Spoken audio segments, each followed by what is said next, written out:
I am Pastor Goldamyrrh Shekari, and this is Equipped.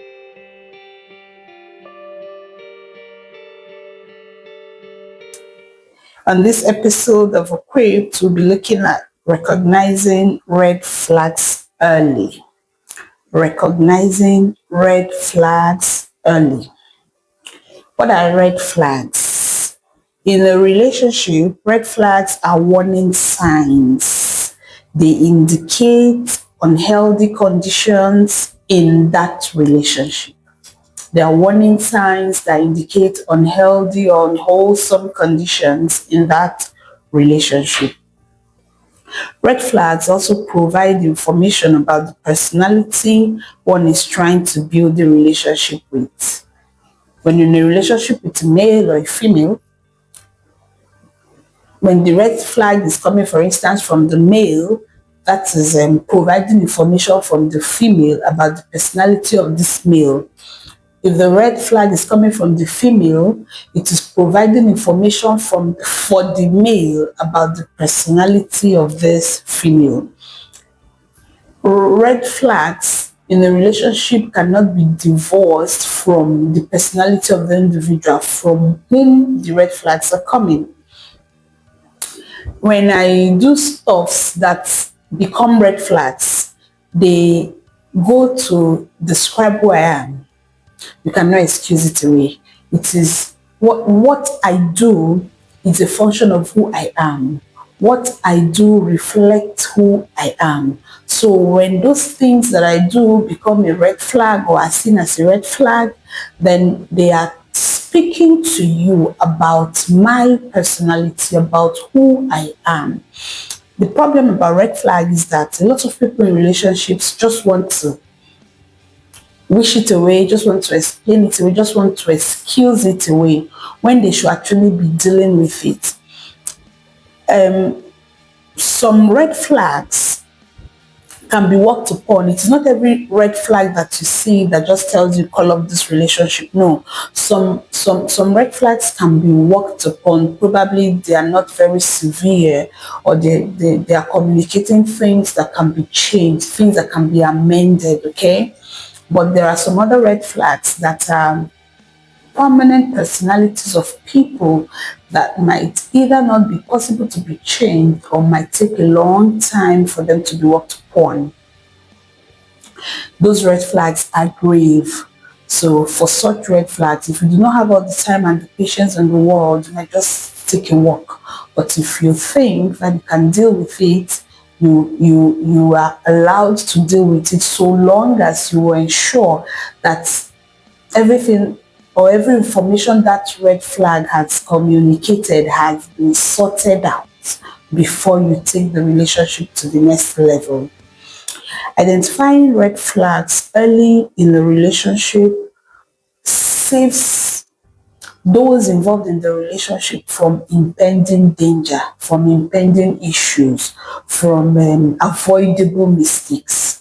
Okay, so should we look at one or two red flags? What to you would be a red flag that can be worked upon, and what also will be a red flag that you think is grave? I would like to hear from you. You can drop them in the comment section.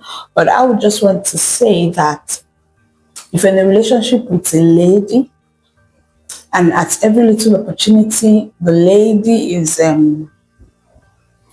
manipulative, or the lady is consistently disrespectful in the manner that the lady speaks to you and to your friends, you might want to watch that, because that's the same way the lady is going to speak to your parents, that's the same way the lady is going to speak to your family, that's the same way the lady is going to continue to address you and speak to you even in marriage. So if you think, oh, she's just a hot-tempered person, she will change, and you do not do anything about it, like calling her attention to the fact that she disrespects you a lot, that she does not speak to you politely, if you do not call her attention to it early in the relationship and you take it to the next level, it might be difficult for you to address it. And then when you get into marriage, you now say, I can't take this anymore. You want to quit the marriage. This is what you could have addressed in the relationship. We can just go on and on and on. You're in a relationship with a guy, and then you see that he has a tendency to involve in extra relationship affairs.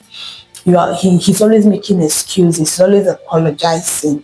You see him today with your friend, you see him today with your colleague, you see him today with his friend, just different ladies.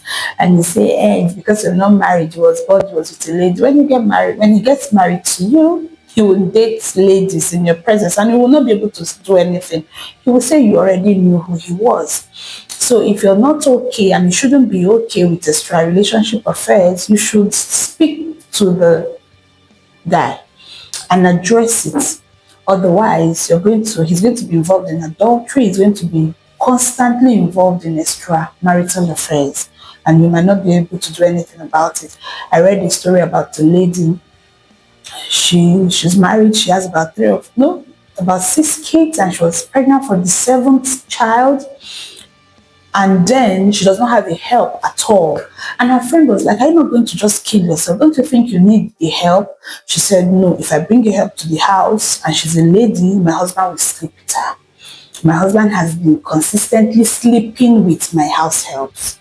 You see, it didn't start in that marriage. If she dated that guy, she saw those red flags. She saw that her husband was a man who was quick to make advances to the opposite sex. Maybe she just felt, it's because we are not married, we change. Now, he has slept with the first house help, he has slept with the second house help, he has slept with the third house help, just bringing embarrassment to the family, and she is no longer able to bring a house help. That now leaves her to just minding 6 children plus another pregnancy alone. What if in the process she hurts herself or she dies? She leaves children who will be vulnerable in the hands of other people. Do you understand? These things can actually be addressed if she could identify the red flags early enough and be able to nip it in the bud. And if she saw that this man cannot change, she didn't have any business continuing with the marriage. Now she's stuck and she's crying out for help. What is she going to do? All of that. In fact, where I got the story from, somebody was now blackmailing her because a friend of hers who was concerned about the fact that her husband was not staying in one place now said, okay, I can take you to a babalawo, to a native doctor who will make sure that your husband does not engage in extramarital affairs again. She gave the lady 600,000 to pay the native doctor, and then the lady now asked her to lend her 1 million. Okay, being that the lady was trying to save her marriage, she had the 1 million, she gave the money to the lady. They went to the native doctor, did all the things, brought the husband's picture. The native doctor blew some things on the picture. She said, in fact, as soon as he came back from the native doctor, she saw the husband with the lady, and he did not stop. He went haywire. Now she got angry with the lady and said, okay, what you did for me with the baba did not work. I don't even mind my 600,000. What about the 1 million I gave you? I need my money back. And the lady said, if I hear film from your mouth, I'll tell your husband that you took his picture to the native doctor. Can you see? It's a spring ball of challenges, problems. Why? She overlooked a red flag early in the relationship. This is just one of so many other red flags that can be in a relationship. If we will do ourselves the favor of looking out for these red flags early enough and addressing them, you will save yourself a lot of challenges in the future. Amen. So I just want to hear from you. What red flags did you identify in your previous relationships? How did you handle them? What red flags are you seeing in your present relationship now? What are you doing about it? Are you just excusing it away, or are you set to take care of those red flags? Amen. I'm just sending you love and peace. Stay safe.